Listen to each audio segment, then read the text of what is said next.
ভাই আবরারুল হক আসিফের উদ্দেশ্যে বিশেষ একটা বার্তা দেওয়ার জন্য এই ভিডিওটা করতে হচ্ছে জরুরি ভিত্তিতে।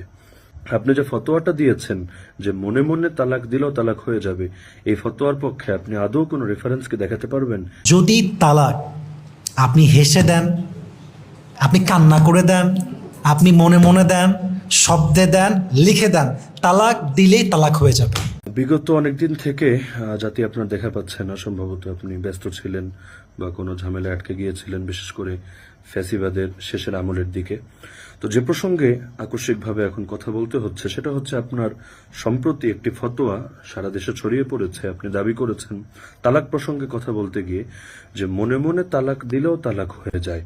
যদিও কথাটা আপনি বলেছেন যুবকদেরকে সতর্ক করার জন্য যে তালাককে যাতে এটা একটা দুষ্টমির বিষয়ে পরিণত না করে, যাতে এটা যত্রতত্র আবেগের বসে তালাক প্রয়োগ না করে বসে। তো আপনার উদ্দেশ্যকে আমরা সমীহ করি, শ্রদ্ধা জানাই, লেকিন আপনি যে ফতোয়াটা দিয়েছেন যে মনে মনে তালাক দিলেও তালাক হয়ে যাবে, এই ফতোয়ার পক্ষে আপনি আদৌ কোনো রেফারেন্স কি দেখাতে পারবেন? কোন ইমাম কবে বলেছেন এ কথা? আর মনে মনে তালাক দেওয়ার মানে কি? যে কেউ মনের মধ্যে কল্পনা করেছে স্ত্রীকে তালাক দিয়েছে, এতে তালাক হবে? কোথায় আছে এটা? না কোনো উর্দু ফতোয়ার কিতাবে, না কোনো আরবি ফতোয়ার কিতাবে। তাহলে এই ফতোয়া আপনি এই যে জাতির মধ্যে প্রচার করলেন, আপনারও তো ফ্যান ফলোয়ার্স আছে, লক্ষ লক্ষ যুবক যুবতী আপনাকে অনুসরণ করে, তাহলে তারা কি এর দ্বারা একটা ভুল মেসেজ, ভুল বার্তা পাবে না? আপনার কি নীতিগতভাবে ফতোয়া দেওয়ার কোনো অধিকার আছে? আপনি কি শরিয়া স্বীকৃত কোনো মুফতি? আপনি মুফতি হওয়ার সনদ আপনাকে কে দিয়েছে? যদি মুফতি না হয়ে থাকেন তাহলে ফতোয়া দেওয়া এটা কি আপনার অনধিকার চর্চা না? আপনি দিনের দায়ী হিসাবে দাওয়াত দেন, আপনি ধর্ম প্রচার করেন, আপনি ভালো ভালো কথা বলেন, এতে তো কেউ আপনাকে বারণ করবে না। উপরন্তু একজন দায়ী যদি ময়দানে বেড়ে যায়, এটা সকলের জন্যই বেশ সুখের বিষয় এবং আনন্দের খবর।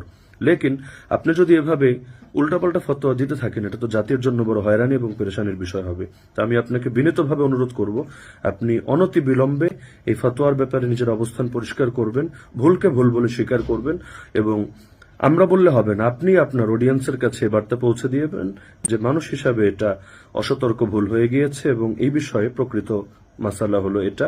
তো এভাবে আপনি বিষয়টা ক্লিয়ার করে দিলে ইনশাআল্লাহ আর কোনো অস্পষ্টতা থাকবে না। জাযাকাল্লাহু খায়রান। আর হাদিসটা আমি স্মরণ করিয়ে দিচ্ছি, মান তাওয়াদা লিল্লাহ রাফাহুল্লাহ, যে আল্লাহর জন্য বিনয় অবলম্বন করে আল্লাহ তার মর্যাদা বৃদ্ধি করেন। সুতরাং ভুল স্বীকার করলে কখনোই মর্যাদা কমবে না। আসসালামু আলাইকুম রহমতুল্লাহ।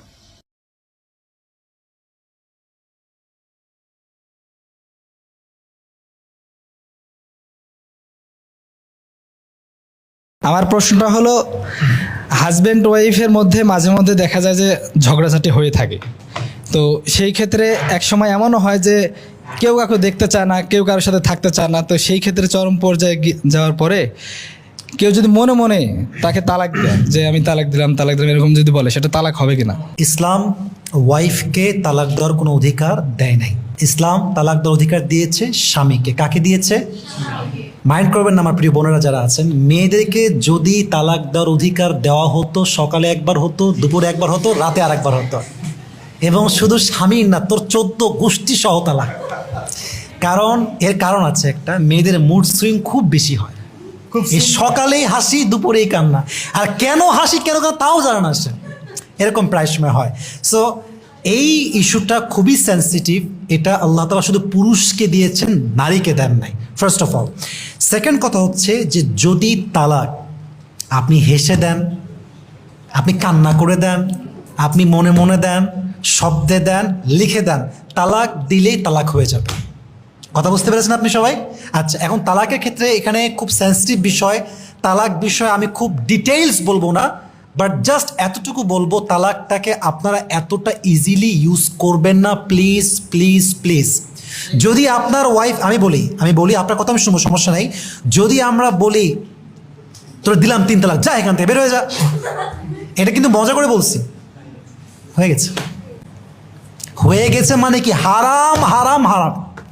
ওরে আপনি টাচই করতে পারবেন না, দেখতেই পারবেন না। ওকে আপনি দেখলে, আপনার অন্য মেয়েকে দেখলে খারাপ চোখে যে গুনাহ হতো কবিরা, এই গুনাহটা হবে। এতটা ইজিলি মনে করিলেন না।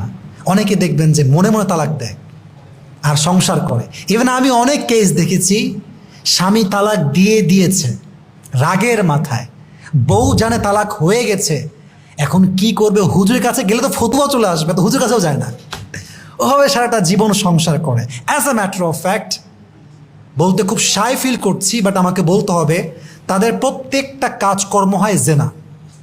তারা যতবার তাদের সেক্সুয়াল ডিজায়ার ফিল করবে, এটা ফুল করবে, প্রত্যেকটাই হচ্ছে জেনার কাতারে সামিল হবে। এই জন্য যুবক ভাইয়েরা তালাককে এত সহজে নেবেন না।